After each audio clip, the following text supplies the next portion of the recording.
जनाब ज़बीहुल्लाह मुजाहिद ने बताया कि जो स्ट्राइक हुआ है, जो तैयारा वहां पर गिरा है 800 करोड़ का, उसमें 6 CIA के लोग मारे गए और ये हाई प्रोफाइल लोग थे। लेकिन सवाल ये पैदा होता है कि वो CIA के लोग थे कौन? ये कोई आम CIA के लोग तो नहीं थे। दिल थाम के सुनिएगा, इसमें मरने वाला एक CIA का इतना बड़ा ऑफिसर था जिसने कासिम सुलेमानी को मारा, जिसने ईरान का वो ऑपरेशन किया जो CIA ने उसको टास्क दिया था। 2017 के बाद ये बड़ी हाई प्रोफाइल पोस्ट पर था और ये वही शख्स है जो पाकिस्तान के अंदर ड्रोन प्रोग्राम जो चलते थे, जिसमें लोग मारे जाते थे, जिसमें बहुत ज्यादा ड्रोन स्ट्राइक पाकिस्तान में कई साल होती रही, और इसने ही उसामा का जो ड्रामा क्रिएट करवाने में पूरा किरदार अदा किया कि एबटाबाद में हम ये करेंगे। उसमें बहुत सारे लोग शामिल थे, इस पर बहस नहीं की जा सकती क्योंकि इस वक्त टॉपिक नहीं है।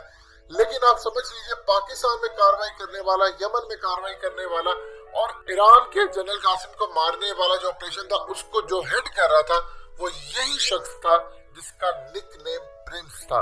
ये इस हमले के अंदर मारा गया है और इतनी बुरी तरह मारा गया है। आपको जो तफसीलात बता रहे हैं कि इसमें रशियन इंटेलिजेंस एजेंसी का बहुत बड़ा किरदार है, उन्होंने मदद की।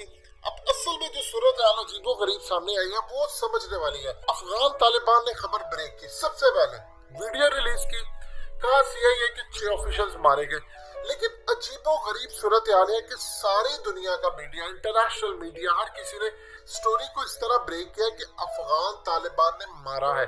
अफगान तालिबान ने कहीं ये नहीं कहा कि हमने मारा है, जबकि सबको पता है मारा उन्होंने है। अब ये इतनी अजीबो गरीब सूरत हाल है कि अफगान तालिबान ने मार्जिन रखा है, उन्होंने एडमिट नहीं किया कि हमने मारा। तफसीलात सारी उन्होंने दी है क्योंकि उनके इलाके में गिरा। उन्होंने CIA के बंदों का भी बताया है। अगर ट्रंप कल को कहता है कि मैं यहाँ पर मुज़ाकरात नहीं करता, तो अफगान तालिबान कहते हैं भाई देखिए, हमने तो आपको खबर दी थी, हमने ये तो नहीं कहा कि हमने मारा है।